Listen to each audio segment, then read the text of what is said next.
வணக்கம். இன்றைக்கி நம்ம பார்க்க போகிற சமையல் ஒரு அருமையான சப்பாத்தி, நான், பரோட்டா எல்லாத்துக்கும் தொட்டு சாப்பிட்ற மாதிரி தக்காளி இல்லாத ஒரு சூப்பரான கிரேவி எப்படி செய்யலாங்கிறத பார்க்கலாம்.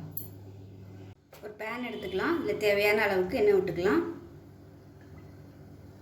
எண்ணெய் சூடாகவும் மீடியம் சைஸாக 2 உருளைக்கிழங்கு வேக விட்டு எடுத்திருக்கேன். ரொம்ப குழையலை, ஓரளவுக்கு பதமாக வேக விட்டு எடுத்திருக்கேன். இப்போ இது நம்ம ஃப்ரை பண்ணி எடுத்துக்கலாம். எல்லா உருளைக்கிழங்கையும் ஃப்ரை பண்ணிட்டோம்னா நல்லா கொஞ்சம் கிறிஸ்பியாக இருக்கும். வேக வைக்காமல் சேர்த்தோம்னா அது அந்தளவுக்கு சாஃப்டாக வராது. அதனால் வேக விட்டுட்டு சேர்த்தோம்னா நல்லாயிருக்கும் சாஃப்டாக. உருளைக்கிழங்கு வேக வைக்கையில் 2 விசில் மட்டும் விட்டிங்கன்னா உங்களுக்கு கரெக்டாக வரும். ரொம்ப குழஞ்சி போகாது. இன்னும் குழஞ்சிருச்சுன்னா நம்ம எண்ணெயில் போட்டு ஃப்ரை பண்ண முடியாது. அதனால தான் 2 விசில் மட்டும் விட்டிங்கன்னா கரெக்டாக இருக்கும். இப்போ அதை நல்லா 2 சைடும் திருப்பி விட்டு கொஞ்சம் நல்லா அப்படியே கோல்டன் கலரில் வந்ததுக்கப்புறமா நம்ம எடுத்துடலாம். இப்போ உருளைக்கிழங்கு எல்லாம் கொஞ்சம் நல்லா அப்படியே கோல்டன் கலரில் வந்துருச்சு. கலர் நல்லா மாறிடுச்சு. இப்போ எடுத்து வேறு பிளேட்டுக்கு மாற்றிக்கலாம். இப்போ அதே கடாயில் கொஞ்சமாக ஜீரகம் சேர்த்துக்கலாம். அது கூடவே ஒரு 3 பீஸ் பட்டை சேர்த்துக்கலாம். அதோட 2 கிராம்பு சேர்த்துக்கலாம். ஒரு பிரியாணி இலை சேர்த்துக்கலாம். இது எல்லாத்தையுமே வறுத்து விட்டுக்கலாம்.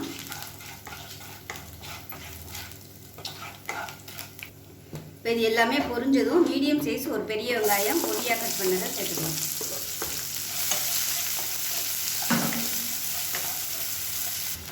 வெங்காயம் வதங்குறதுக்கு உப்பு சேர்த்துக்கலாம். அதோட ஒரு பெரிய பச்சை மிளகாய் பொடியாக கட் பண்ணதையும் சேர்த்துக்கலாம்.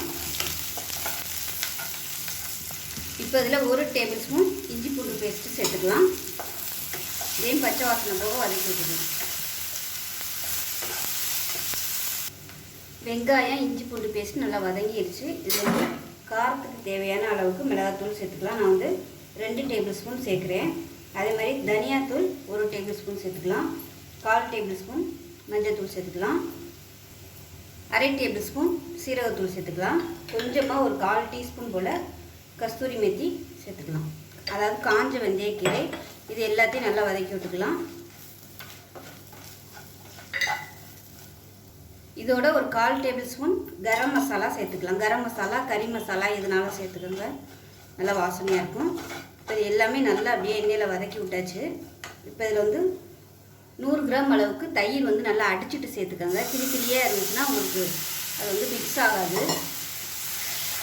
ஊற்றிட்டு நல்லா கலந்து விட்டுருங்க. கலந்து விட்டுட்டு இந்த மசாலா எல்லாமே நல்லா அப்படியே எண்ணெய் தெளிஞ்சு வரும். அது வரைக்கும் வதங்கணும். மீடியமான ஃப்ளேமில் வதக்கிக்கலாம்.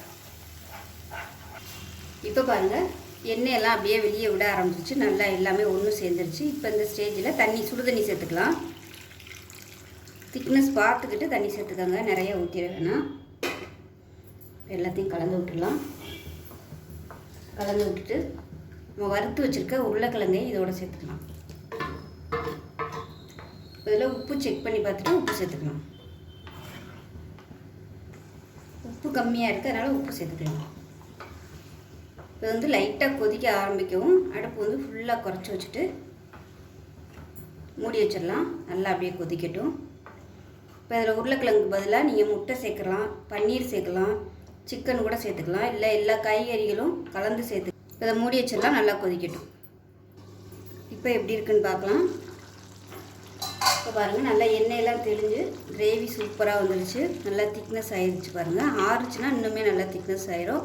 ஒருவேளை ரொம்ப தண்ணியாக இருக்க மாதிரி ஃபீல் பண்ணிங்கன்னா ஒரு 2 உருளைக்கிழங்கு நல்லா மசிச்சு விட்டிங்கன்னா உங்களுக்கு நல்லா திக்னஸ் ஆயிரும். இப்போ மேலாப்பில் கொத்தமல்லி இலை சேர்த்துக்கலாம்.